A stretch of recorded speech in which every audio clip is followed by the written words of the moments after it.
Hello friends, good evening. मेरा नाम योगेंद्र प्रसाद है। तो आज मैं रिच डैड पुअर डैड पुस्तक पढ़ रहा हूँ। तो उसका चैप्टर पढ़ लिया हूँ। ये शुरुआत है, इसमें है अध्याय 8, बाधाओं को पार करना। कहता है कि आपके पास जो बाधाएं आती हैं उसको हमको पार करना। कहता है कि एक बार लोग अध्ययन कर लें और उसमें पैसे की समझ आ भी जाए तो भी आर्थिक आज़ादी हासिल करने के लिए उन्हें कई बाधाओं और अवरोधों का सामना करना पड़ सकता। ऐसे 5 कारण हैं जिसके कारण पैसे की समझ रखने वाले लोग अपने संपत्ति वाले कॉलम को ज़्यादा नहीं बढ़ा पाते। संपत्ति वाला कॉलम जिसमें बहुत सारा कैश फ्लो आता है, संपत्ति वाला कॉलम जो उन्हें अपने सपने की ज़िंदगी जीने का मौका देता है और अपने बिल चुकाने के लिए हर दम काम के झंझट से मुक्ति दे सकता है। ये 5 कारण हैं। पहला है डर, दूसरा है सनकीपन, तीसरा है आलस, चौथा है बुरी आदतें और 5वां है जिद। कहता है कारण नंबर 1, पैसा खोने का डर से पार पाना। कि हर व्यक्ति को लगता है पैसा खोने का डर। तो कहता है कि मैं कभी किसी ऐसे व्यक्ति से नहीं मिला जिसे पैसे का नुकसान अच्छा लगता हो, और इनकी ज़िंदगी में भी ये ऐसे किसी भी अमीर व्यक्ति से नहीं मिले जिसने कभी भी पैसे का नुकसान न उठाया हो।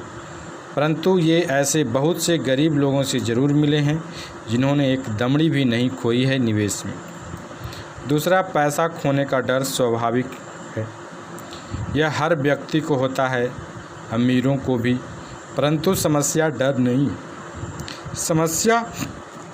समस्या यह है कि आप इस डर का सामना किस तरह से करते हैं।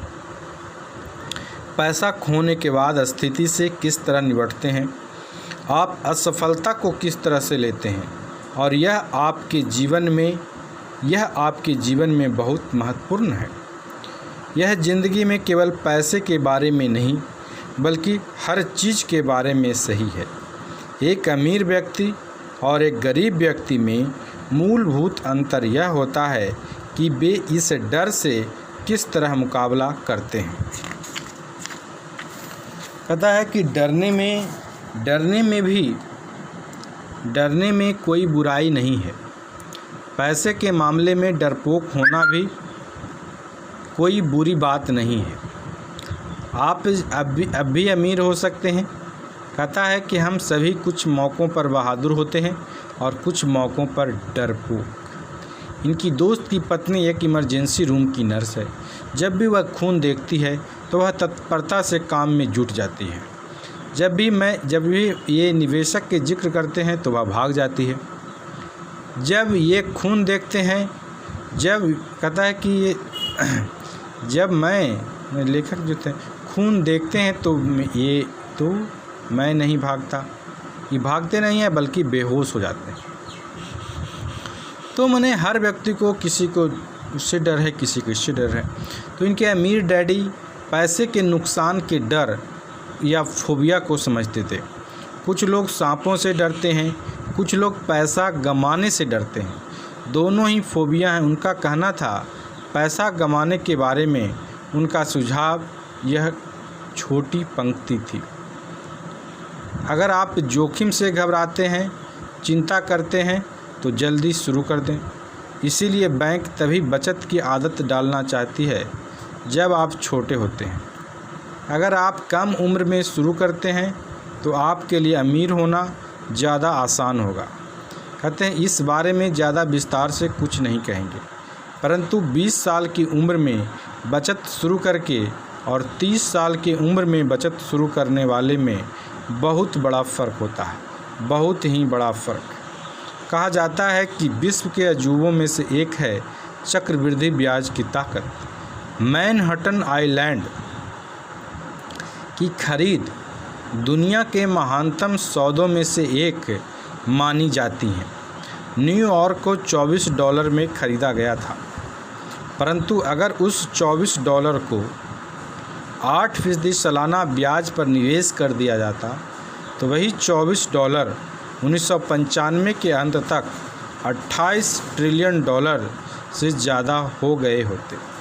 मैनहट्टन के 1995 की रियल एस्टेट की कीमतों पर दोबारा ख़रीदा जा सकता है और इसके बाद भी इतना पैसा बच जाता है कि लॉस एंजलिस का ज़्यादातर हिस्सा ख़रीदा जा सके। इनके पड़ोसी एक बड़ी कंप्यूटर कंपनी के लिए काम करता है। वह 25 सालों से वहाँ पर है। अगले 5 सालों में वह कंपनी को छोड़ देगा।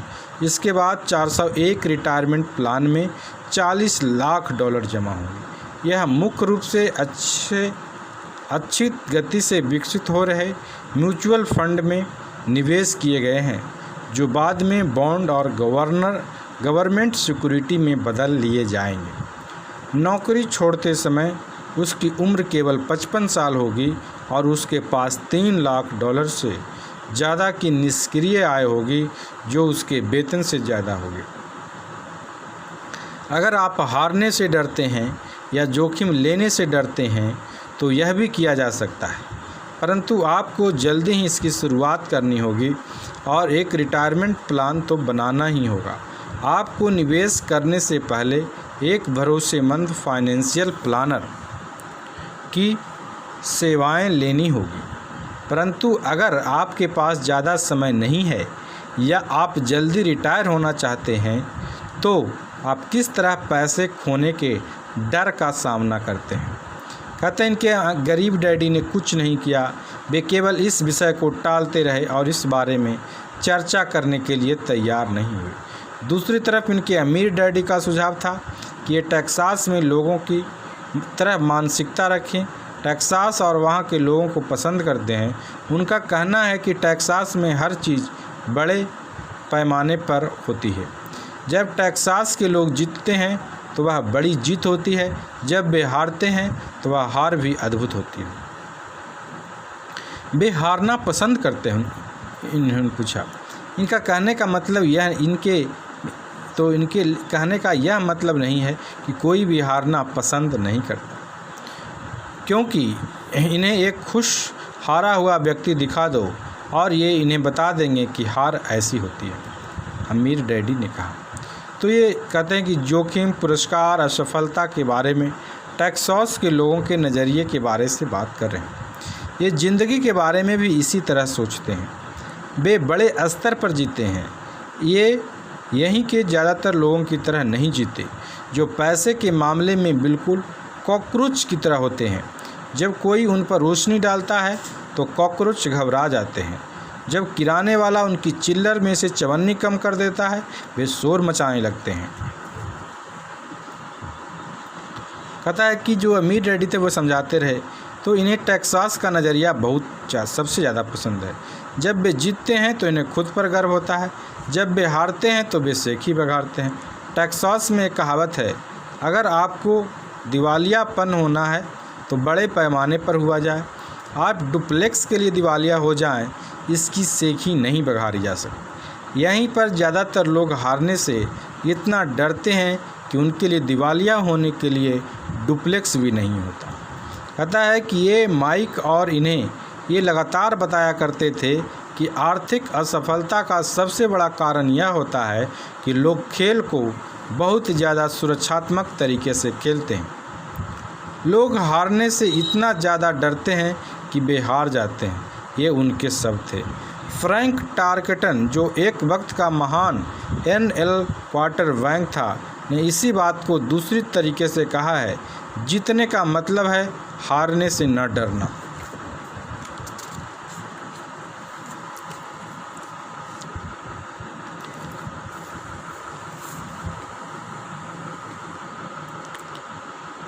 कहता है कि इन्होंने अपनी ज़िंदगी में इन्होंने पाया कि जीत हमेशा हार के ठीक बाद आती है। जब इन्होंने आखिरकार मोटरसाइकिल चलाना सीखा तो इसके पहले वे कई बार गिरे। ये आज तक किसी गोल्फ़र से नहीं मिले हैं जिसने कोई गोल्फ बॉल ना घुमा दी हो। वे आज तक किसी ऐसे प्रेमियों से नहीं मिले हैं जिनका कभी दिल न टूटा हो, और आज तक भी ऐसे किसी ऐसे अमीर आदमी से नहीं मिले हैं जिसने कभी पैसा न कमाया हो। तो ज़्यादातर लोग आर्थिक रूप से इसलिए नहीं जीत पाते क्योंकि उन्हें अमीर होने की खुशी से पैसा खोने का दर्द कहीं ज़्यादा होता है। टेक्सास में एक कहावत है कि हर आदमी स्वर्ग जाना चाहता है परंतु कोई मरना नहीं चाहता। ज़्यादातर लोग अमीर होने का सपना देखते हैं परंतु पैसा खोने के विचार से कांप जाते हैं, इसीलिए वे कभी स्वर्ग नहीं पहुंच पाते। तो कहता है कि इनके जो अमीर डैडी माइक और इन्हें टेक्सास में अपनी यात्राओं के बारे में कहानियां सुनाया करते थे कि अगर आप वास्तव में यह सीखना चाहते हैं कि जोखिम को, हार और असफलता को किस तरह संभाला जाए तो सैन एंटोनियो जाकर अलेमो को देखें। अलेमो उन बहादुर लोगों की महान कथा है जिनके पास सफलता की कोई उम्मीद नहीं थी, फिर भी यह जानते हुए भी उन्होंने लड़ने का विकल्प चुना। उन्होंने समर्पण करने के बजाय मरने का विकल्प चुना। यह पढ़ने योग्य प्रेरक कथा है। वैसे यह एक दुखद सैन्यहार है। वे आखिरकार असफल हुए, वे हार गए। तो टेक्सास के लोग किस तरह सफलता का सामना करते हैं? वे अब भी चिल्लाते हैं, अलेमो को याद रखो। कहते हैं कि माइक और इन्होंने ये कहानी कई बार सुनी। जब भी अमीर डैडी किसी भी बड़े सौदे को करने वाले होते थे और वे नर्वस होते थे, तब वे इन्हें यह कहानी सुनाया करते थे। जब भी वे पर्याप्त मेहनत कर चुके होते थे, या तो मामला सही हो जाता था या बिगड़ जाता था, तब वे इन्हें यह कहानी सुनाया करते थे। हर बार जब वे गलती करने या पैसा गंवाने से डरते थे, तब इन्हें यह कहानी सुनाया करते थे। इससे उन्हें ताकत मिलती थी क्योंकि यह कहानी उन्हें याद दिलाती थी कि किस तरह पैसे के नुकसान को आर्थिक विजय में बदला जा सकता है। कहता है कि अमीर डैडी जानते थे कि असफलता उन्हें ज़्यादा मजबूत और स्मार्ट बनाएगी। ऐसा नहीं था कि उन्हें हारना पसंद था या वे हारना चाहते थे। वे केवल इतना जानते थे कि वे कौन थे और किस तरह हार का सामना करेंगे। वे नुकसान उठा लेंगे, फिर उसे जीत में बदल देंगे। यही उन्हें एक विजेता बनाता था और दूसरे को पराजित। इससे उन्हें जोखिम उठाने के लिए सीमा लांघने का साहस मिलता था, जबकि बाकी लोग उस सीमा के पार नहीं जा पाते थे। इसीलिए वे टेक्सास के लोगों को इतना पसंद करते हैं। उन्होंने एक बड़ी असफलता को लिया और उसे एक पर्यटन स्थल के रूप में बदल दिया, जिससे करोड़ों की आमदनी हो रही है।